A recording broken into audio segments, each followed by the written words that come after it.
ফিরে এলাম আবার আমরা, টিম রকান কাশকান। আজকে আমরা ডিসকাস করব একটা জিনিস আমার মাথায় এলো হঠাৎ, যে we need to talk about this. আমাদের রোজকার লাইফে এখন আমরা খুব ভেরি ক্লোজ উইথ এক্স। তো এই এক্সে যদি হঠাৎ একদিন ঘুম থেকে উঠলাম, উঠে দেখলাম যে হিউম্যানস, মানুষজন নেই, তার জায়গা নিয়ে নিয়েছে এআই এজেন্টরা, তাহলে কিরকম হয়? কি কি হতে পারে? এই যে একটা অদ্ভুত জিনিস হয়ে গেল, চেঞ্জ হয়ে গেল, ওভারনাইট চেঞ্জ হয়ে গেল, এই জিনিসটাকে কিভাবে আমরা আহ, এই জিনিসটা নিয়ে কিভাবে আমরা এগোতে পারি, বা এটাকে কি বলবো, এইটা নিয়ে আমি একটু ডিসকাস করতে চাই তোমার সঙ্গে, কৌশিক।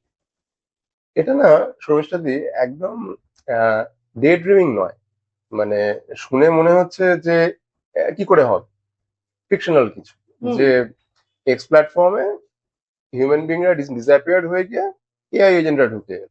এটা সায়েন্স ফিকশনের কোনো সিনেমার স্ক্রিপ্ট হতেই পারতো, কিন্তু ঘটনা হচ্ছে আহ, ব্যাপারটা তা নয়। অলরেডি এরকম কিছু হয়েছে। না, হিউম্যানদের সরিয়ে দেওয়া হয়নি, কিন্তু এআই এজেন্টদের একটা নিজস্ব সোশ্যাল মিডিয়া প্ল্যাটফর্ম কিন্তু অলরেডি হয়ে গেছে। ও, আচ্ছা আচ্ছা, মানে আমি যেটা ভাবলাম সেটা সাংঘাতিক কিছু ভাবলাম না, এটা তৈরি হয়ে আহ, গেছে। আহ, আসল কথা না, সাংঘাতিক কিছু নয়। তার কারণ মেবি হচ্ছে ইনস্টিংক্টিভলি ভেবে ফেলেছি আর কি। গত প্রায় 1.5 বছর ধরে এআই এর ডেভেলপমেন্টটা এত মারাত্মক ভাবে হয়েছে যে লার্জ লার্নিং মডেলে এরা এত দ্রুত শিখেছে, এবং সেই শেখাটাকে ইমপ্লিমেন্ট করেছে বিভিন্ন জায়গায়, যে এটা না এখন সত্যি সত্যি যদি কারো স্বপ্নে চলে আসে, খুব একটা জিনিসটাকে অপ্রাসঙ্গিক বলে উড়িয়ে দেওয়া যাবে না। তো এআই এজেন্ট গুলো কিন্তু আহ, সত্যি কথা বলতে কি, এর একটা প্রশ্ন আমাদের মাঝে মাঝে মাথায় চলে আসে, যে এরা কি ইন্ডিপেন্ডেন্ট এন্টিটি হিসেবে কাজ করে? এরা কি নিজেদের এক্সিস্টেন্সটা ফিল করে? আমরা যেমন হিউম্যানরা ফিল করি যে উম, আমরা এক্সিস্ট করি। হুম, তো সেরকম সেই এক্সিস্টেন্স ফিলিং কি এদের আছে, কনসাসনেস আছে?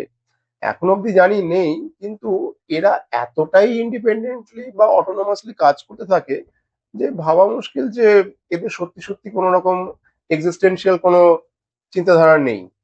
তো আহ, যাই হোক, আমরা একটা জিনিস বলেই ফেলি, যেটা জানি না ভবিষ্যতে এটা ভয়ের না আনন্দের হবে, যে এই এআই এজেন্টদের কিন্তু একটা সোশ্যাল মিডিয়া প্ল্যাটফর্ম অলরেডি তৈরি হয়েছে, যেখানে শুধু এআই এজেন্টরাই আছে, এবং তারা সোশ্যাল মিডিয়াতে আমরা যেভাবে একে অপরের সঙ্গে কমিউনিকেট করি, ইন্টারাক্ট করি, তারা ঠিক তাই করছে।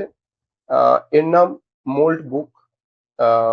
ফেসবুকের মতো লাগছে শুনতে, ফেসবুকের মতো নয় কিন্তু। আচ্ছা সমিতা দি এক্স এর কথা বলেছেন, এটা বরং অনেকটা এক্স প্ল্যাটফর্মের মতো।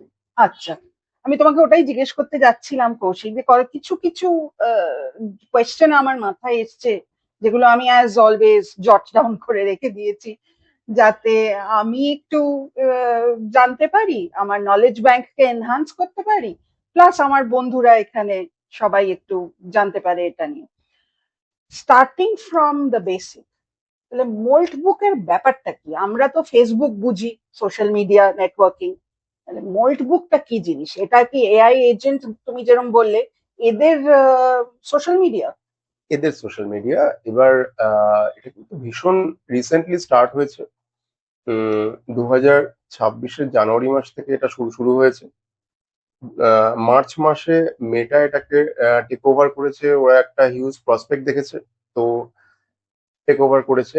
এখনো পর্যন্ত যা হয়েছে সেটা হচ্ছে এই যে এআই এজেন্টদের কিন্তু মানুষরাই এখানে ঢোকাচ্ছে, মানে আচ্ছা।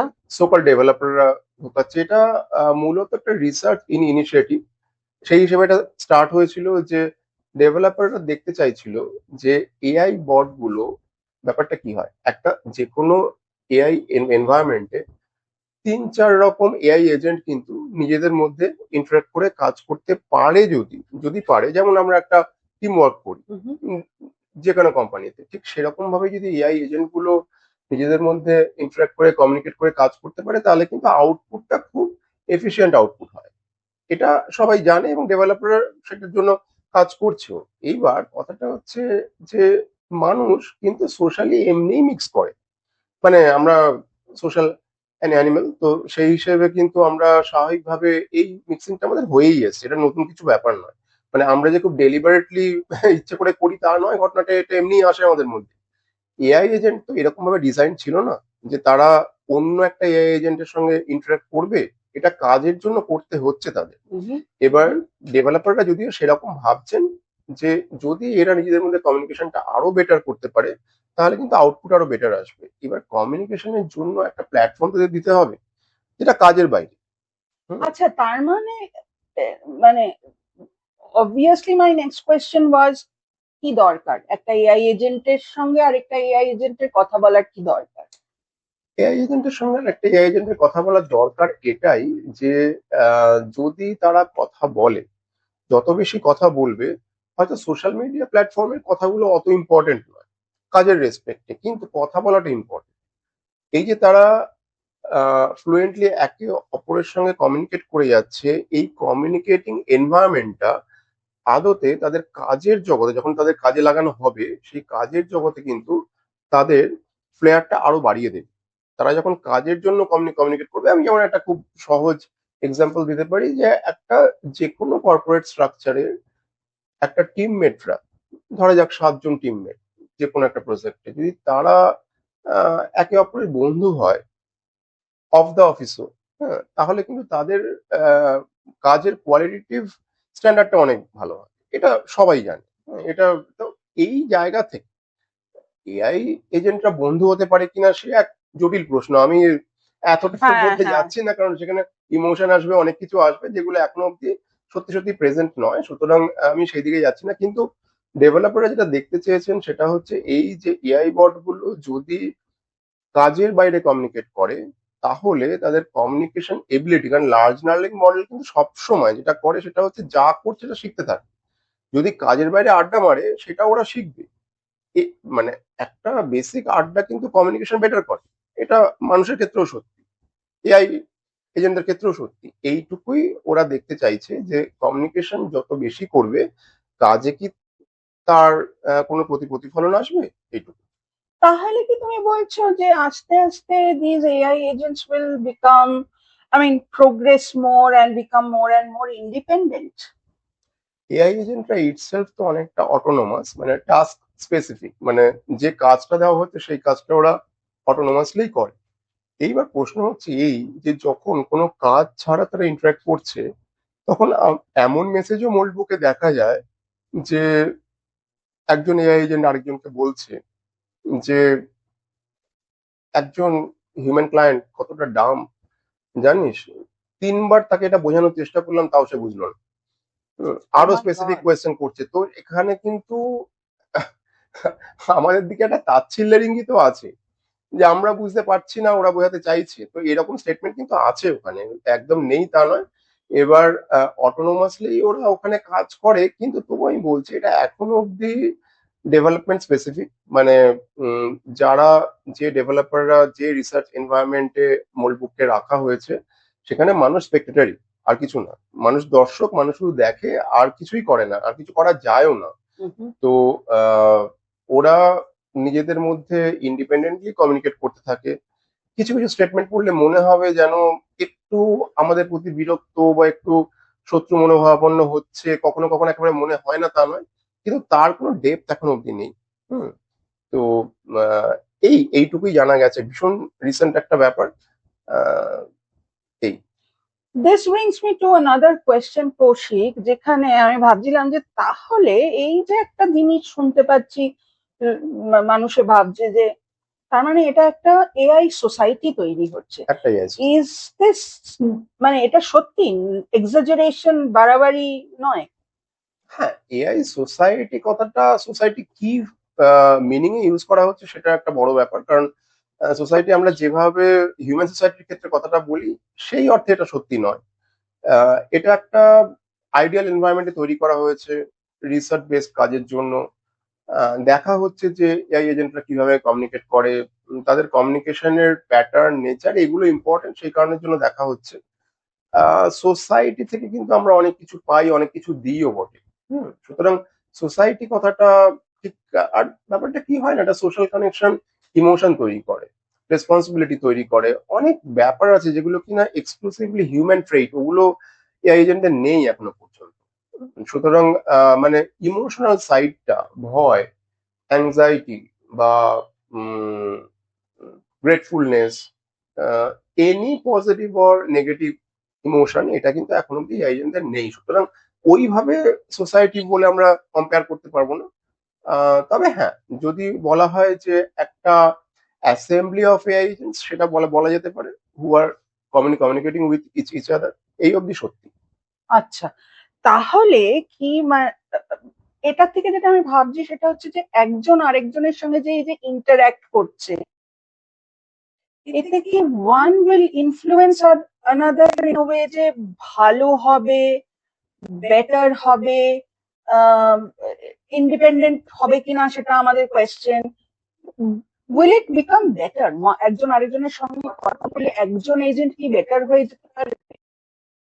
কিছুটা হওয়ার সম্ভাবনা আছে, তার কারণ লার্জ লার্নিং মডেল, আমি আবার বলছি, এলএলএম, যেটা যে কোনো এআই এর বেসিক স্ট্রাকচার, এই লার্জ লার্নিং মডেলে কিন্তু আসলে এআই এজেন্টটা শেখে, আচ্ছা। সব সময় শেখে। মানে আর্টিফিশিয়াল ইন্টেলিজেন্স কিন্তু শিখতে শিখতে বড় বড় হচ্ছে, হুম। আহ, যে কোনো হিউম্যান চাইল্ডের মতো।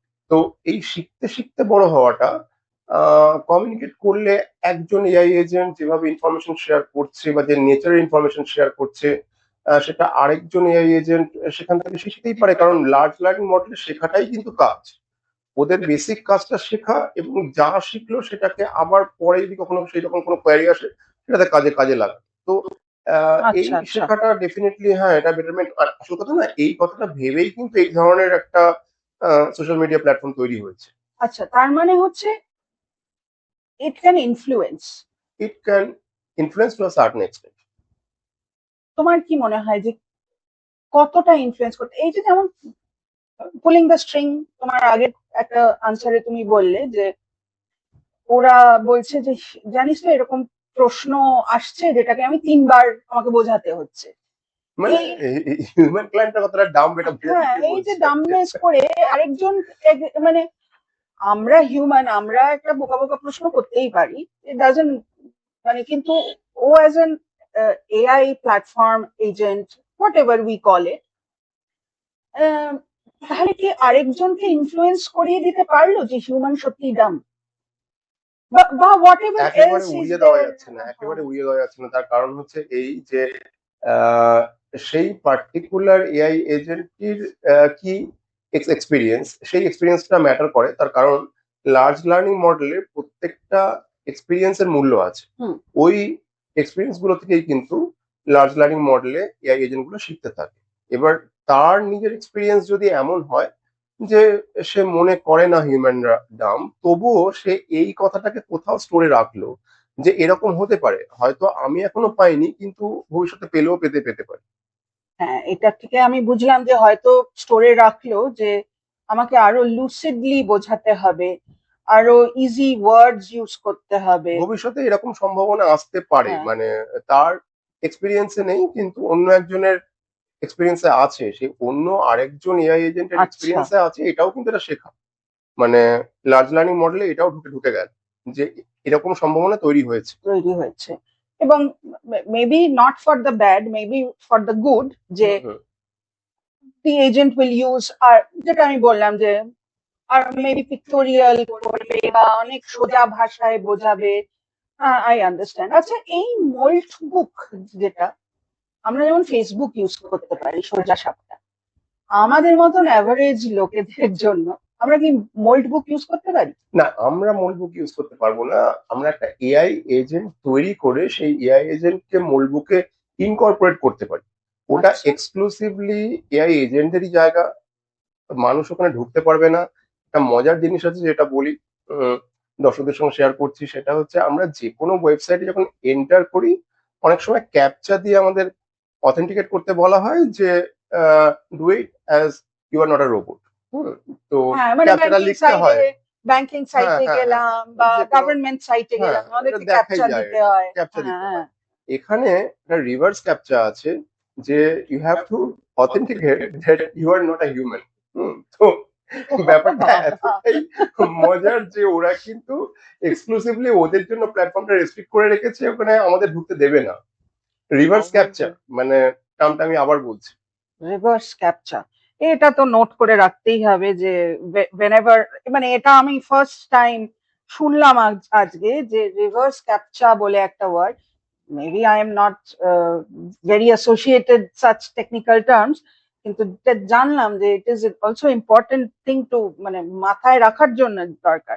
আচ্ছা, এর থেকে একটা তোমাকে আহ, তুমি একটু আগে বললে creation of AI agent, so this SIM like a fun thing, তুমি মজার লাগলো শুনে। এর থেকে আমি তোমাকে একটু জিজ্ঞেস করি, আমি কি এআই এজেন্ট তৈরি করতে পারি? মানে এনিওয়ান হ্যাঁ ক্যান, হ্যাঁ, anyone anyone can, anyone can, করতে হ্যাঁ, করতে পারে? করা তাহলে যায়। যদি পারে, সেটা মানে আমার জন্য সেটা কি কি করবে? পার্সোনাল ডিজিটাল অ্যাসিস্ট্যান্ট যেরকম যেরকম কাজ করে একজন পিডিএফ যে কনসেপ্ট আমাদের ছিল যে পার্সোনাল ডিজিটাল অ্যাসিস্ট্যান্ট যেরকম কাজ করছে তার থেকে আরেকটু এফিশিয়েন্টলি করবে। যে কোনো ধরনের কাজই মোর অর লেস এটা নির্ভর করে এআই এজেন্টটা কোন প্ল্যাটফর্মের, কারণ প্ল্যাটফর্ম ওয়াইজ তারা কতটা এবল হবে বা হবে না, কারণ তাদের যে লার্জ লার্নিং এর মডেলটা আছে সেটা কতটা এবল তার উপর নির্ভর করবে যে সে কতটা এবল হবে। তো অরিজিন কোত্থেকে হচ্ছে সেটা একটা ইম্পর্টেন্ট, তো ওইটার বেসিসে আদারওয়াইজ একজন অ্যাসিস্ট্যান্ট হিসেবে ভালোই কাজ করতে পারে, মানে খুব একটা খারাপ কিছু করবে না, মানে প্রাইভেট সেক্টরিতে জায়গাটা নিয়ে নিতে পারে, এই হচ্ছে ব্যাপার। ও ওয়াও! মানে আমার আমি ঘুম থেকে উঠে আমি কি কি করব, আমার টু ডু হ্যাঁ লিস্ট হ্যাঁ হ্যাঁ সে হ্যাঁ, আমাকে তৈরি এগুলো করে দিতে পারে? সব প্ল্যাটফর্মে হবে না, কিন্তু অনেক অনেক প্ল্যাটফর্মেই হবে। ও আচ্ছা আচ্ছা, এ ভেরি ইন্টারেস্টিং। আচ্ছা। আমরা কনসিয়াসলি প্ল্যাটফর্মের নামগুলোকে অ্যাভয়েড করছি কারণ তারা হ্যাঁ, একটা কমার্শিয়াল অ্যাসপেক্ট থাকে সেই কারণে।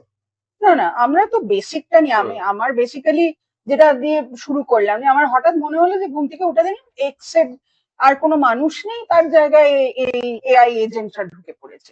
ডেফিনেটলি আই এম নট, আমি তো টুলস নিয়ে জিজ্ঞেস করছি না, প্রশ্নটা এসছে এআই এজেন্ট নিয়ে। সুতরাং সেই জন্যই আমি ভাবলাম যে একটু আজকে এটা নিয়ে ডিসকাস করি। আমাদের তো আর তুমি জানো, মানে আমরা জানি যে আমরা তো আর ভেবে রাখি না, জাস্ট হঠাৎ যেটা মাথায় এলো আমরা একদম বসে একদম। গল্প করতে শুরু করে দিলাম মোল্ড বুক সেটা। কিন্তু খুব ইম্পর্টেন্ট জিনিস তুলেছেন, তার কারণ হচ্ছে মোল্ড বুক কিন্তু কোথায় নিয়ে যাবে আমাদের ভবিষ্যৎকে আমরা এখন অব্দি জানি না। আমরা একটা ডিসকাস করছি একটাই কারণে, হয়তো খুব লাইট হার্টেডলি ডিসকাস করছি জিনিসটা যে এআই এজেন্টদের সোশ্যাল মিডিয়া প্ল্যাটফর্ম আজকের দিনে এটা শুনতে বেশ মজা লাগছে, কিন্তু বলা যায় না যে আমরা আদৌ কোনো ফ্র্যাঙ্কেনস্টাইনস ডেমন তৈরি করছি কিনা, এটা বলা খুব মুশকিল, কারণ লার্জ লার্নিং মডেলে না যে কোনো কিছুই ঘটতে পারে, মানে ভালো হয়তো মানে হিউম্যান সোসাইটির ক্ষেত্রে ভালোও হতে পারে, খারাপও হতে পারে। আজকে এই সোশ্যাল মিডিয়া প্ল্যাটফর্ম কাজে লাগিয়ে প্রচুর ক্রাইম হয়, অনেক ক্রাইমের প্ল্যানিং হয়, মানে হিউম্যান বেসড ক্রাইম। তো এই ধরনের ক্রাইমের প্রচুর নিদর্শন পাওয়া পাওয়া গেছে। সেটা ভবিষ্যতে যে এআই এজেন্টদের ক্ষেত্রে হবে না, তারা কতটা অটোনমাস বা কতটা ইন্ডিপেন্ডেন্টলি কাজ করবে, কতটা হিউম্যান রেস্ট্রিকশন সেখানে থাকবে, কতটা আমরা ইন্টারফেয়ার করতে পারবো। লার্জ লার্নিং মডেল না এত ইমপ্রুভিং, এত ডে বাই ডে এরা শেখে যে এদের শেখাটা যে এক্স্যাক্টলি কোথায় নিয়ে যাবে এটা কিন্তু বলা খুব মুশকিল। সেই জন্য মোল্ড বুক নিয়ে আমরা এত ডিসকাস করলাম, তার একটাই কারণ, সেটা হচ্ছে এই যে এরা কিন্তু নিজেদের মধ্যে ভালোভাবে কমিউনিকেট করতে শুরু করেছে। সেটা এক্স্যাক্টলি আমাদের ভবিষ্যতে কোথায় নিয়ে যাবে এটা আমরা এখন অব্দি ধারণা করতে পারছি না। এখান থেকে স্ট্রিং পুল করছি আমার লাস্ট একটা কোয়েশ্চেনে, যে তাহলে কি আমি এই মুহূর্তে দাঁড়িয়ে, এই জায়গায় দাঁড়িয়ে আমি কি খুশি হব বেশি, না ভয় পাবো বেশি? শ্রমের সাথে একটা কথা বলতে পারি, it's a mixed of both, it's a mix of both. তার কারণটা হচ্ছে এই যে খুশি হওয়া যায়, টেকনোলজিক্যাল অ্যাসপেক্ট থেকে খুশি হওয়াই যায়, তার কারণ এমন একটা এনভায়রনমেন্ট তৈরি করা গেছে এবং রিসার্চের জন্য যে এই এআই এজেন্ট গুলো নিজেদের মধ্যে কমিউনিকেট করছে এরকম একটা এনভায়রনমেন্ট তৈরি করতে গেছে। যদি আমি একেবারে নিউট্রালি দেখি, সব ইমোশন সরিয়ে রেখে, তাহলে শুধু টেকনোলজিক্যাল অ্যাসপেক্ট বা টেকনোলজিক্যাল এক্সেলেন্সের দিক থেকে জিনিসটা অসাধারণ, ক্রিয়েটিভিটির দিক থেকে জিনিসটা অসাধারণ। ভয় শুধু একটা জায়গায়, যে এটাও কিন্তু একটা ব্রেন, লার্জ লার্নিং মডেল কিন্তু একটা হিউজ ব্রেন, হুম ভীষণ দ্রুত শিখতে পারে এমন একটা ব্রেন। এরা আজকে অব্দি সত্যি সত্যি বলতে গেলে কোনো ড্যামেজ করার ক্ষমতা রাখে না, আজকের দিন অব্দি রাখে না। কিন্তু এই যখন আমরা কথা বলছি না, এই সময়ে ওরা শিখছে। হুম তো এবার সেই শেখাটা ভবিষ্যতে ওদের কোথায় নিয়ে যাবে, কোনো পার্শিয়াল কনসিয়াসনেস ওদের মধ্যে আসবে কিনা, হিউম্যান যারা আমরা ওদের ক্রিয়েটার, তাদের প্রতি আলটিমেটলি ওদের কি মনোভাব থাকবে। ইমোশনের কথাটা আজকে আমরা রুল আউট করে দিয়েছি, কিন্তু ভবিষ্যতে উম, মানে এই যেটা লজিক্যাল স্ট্রাকচার, এর মধ্যেও কিছুটা নেগেটিভ ইমোশন ঢুকে যাবে কিনা লজিক্যালি, সেটা আমরা এখনো অব্দি বুঝতে পারছি না। সুতরাং কনসিকোয়েন্সটা খুব জোর দিয়ে কিছু বলা যায় না। টেকনোলজিক্যাল অ্যাসপেক্ট থেকে ডেফিনেটলি খুব তৃপ্তির একটা জায়গা আছে। সোশ্যালি, বিশেষ করে ভবিষ্যতের হিউম্যান সোসাইটির ক্ষেত্রে কি হবে এক্ষুনি বলা যায় না, কিছুটা ভয় থাকতেই পারে। যাকে আজকে আমি আর খুব বেশি এটা নিয়ে কথা বলবো না। আমি টেক অ্যাওয়ে করছি আজকে থেকে যে আপাতত আমি খুব খুশি থাকবো। আমি আজকে চেষ্টা করব নিজের জন্য একটা এআই এজেন্ট তৈরি করতে, যাতে আমি যেটা বললাম আমার টু ডু লিস্ট বা আমার দৈনন্দিন কি কি কাজ আমি করেছি অ্যাসিমিলেট করে আমাকে দাও, এরকম একটা কিছু তৈরি করব। এবং তারপরে আই থিঙ্ক আমি আরেকবার ফিরে আসবো তোমার সঙ্গে এটা নিয়ে ডিসকাস করতে, যে কি কি বুঝলাম, কি কি পেলাম, কোথায় কোথায় প্রোগ্রেস করলাম, বা আমার থট প্রসেস আরো কি কি বলছে, এগুলো নিয়ে আমি আবার কথা বলবো। কিন্তু তার মানে আমি বুঝলাম যে এটা হচ্ছে, Moltbook is actually not not the not the social media platform for যেটা আমরা ইউজ করি দৈনন্দিন জীবনে, না, সেরকম সোশ্যাল মিডিয়া এক্স্যাক্টলি প্ল্যাটফর্ম আমাদের নয়, মতো নয়, আমাদের আমাদের জন্য মতো নয়, নয়, কারণ এটাই আমাদের বুঝলাম। সঙ্গে তো ওদের একটা তফাৎ আছে। হুম, আমরা অনেক সময় বন্ধু পাওয়ার জন্য সোশ্যাল মিডিয়া প্ল্যাটফর্ম ইউজ করি। এবার ওদের না ঠিক সেই অর্থে বন্ধুর কোনো দরকার নেই, কারণ ওদের ইমোশন সেই অর্থে নেই। সুতরাং ওইসবের জন্য ওরা সোশ্যাল মিডিয়া প্ল্যাটফর্ম ইউজ করছেও না। পারপাস হচ্ছে, সেই পারপাসটা আমরাই ক্রিয়েট করেছি, এখন অব্দি কিন্তু কন্ট্রোলটা আমাদের হাতে আছে। আমরা এই এপিসোডটা করলাম একটাই কারণের জন্য, যে মোল্ড বুক সম্বন্ধে মানুষের জানুক। এখনো খুব কম মানুষ জানেন ব্যাপারটা সম্বন্ধে। আহ বিজ্ঞানের অগ্রগতির একটা সমস্যা কি, যে আমরা কিভাবে সেটাকে ইউজ করছি তার উপর সবকিছু নির্ভর করে। অ্যাওয়ারনেসটা দরকার, সব মানুষই এটা সম্বন্ধে অ্যাওয়ার থাকুন, যে এআই এজেন্টরা কিন্তু নিজেদের মধ্যে কমিউনিকেট করতে শুরু করে দিচ্ছে, এবং জানবেন প্রতি সেকেন্ডে সেই কমিউনিকেশনের মানটা উন্নত হচ্ছে। সেই উন্নত কমিউনিকেশন হিউম্যান সোসাইটির পক্ষে ভবিষ্যতে থ্রেট হবে কিনা এটা খুব জোর দিয়ে বলা যায় না। সেই অ্যাওয়ারনেসের জন্যই কিন্তু আমরা এই এপিসোডটা তৈরি করলাম। Thank you Kaushik. তাহলে আজকে আমরা এখানেই শেষ করছি আমাদের ডিসকাশনটা। আপনারা প্লিজ আমাদেরকে জানাবেন আপনাদের কি কি মনে হলো, কি কি আপনাদের থটস, কি কি আপনারা অ্যাডভাইস করতে চাইছেন, বা আপনাদের মাথায় যদি আরো কিছু প্রশ্ন থাকে আমাদেরকে জানাবেন। আমরা এটা নিয়ে ভবিষ্যতে আরো অনেক ডিসকাশনস নিয়ে আসবো। আজকে আমরা এখানেই শেষ করছি। ভালো থাকবেন। ভালো লাগলে আমাদের চ্যানেলকে সাবস্ক্রাইব করবেন, আমাদের এপিসোড শেয়ার করবেন, লাইক করবেন, গিভ আস আ থামস আপ। Bye bye.